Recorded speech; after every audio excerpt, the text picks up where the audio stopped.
Good morning everybody. Ngayon, pasensya na kayo, hindi ko na video kanina pag alis ko sa bahay kasi namamadali ako. Ito nga po, nandito pa ako sa Sukiya. Naghahanap ako ng aking breakfast. Yan po ang aking breakfast at maga. 5:20 lang yan, di ba? Ito na ako sa mura. Kaysa mag-ramen ako, nasa 1.2, 1.5, ganun. Diyan na lang tayo sa 5.20. Ilang kaya ang budget na. Yan po yung Sukiya. Sarap po dyan. Service yan. Japan. Yun.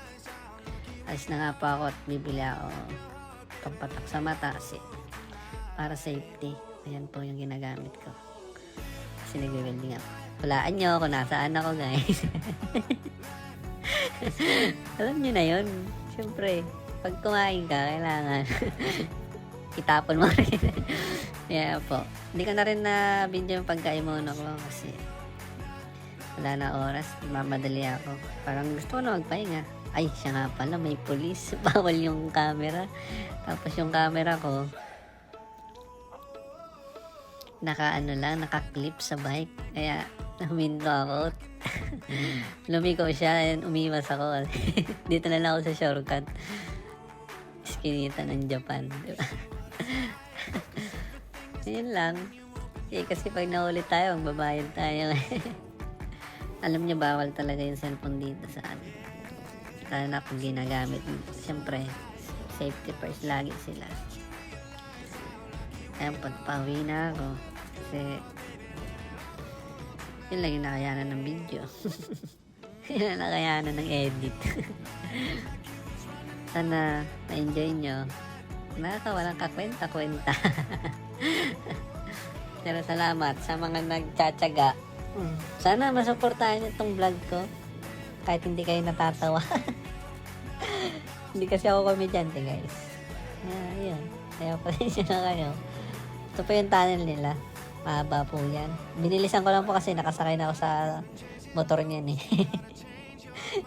Binilisan.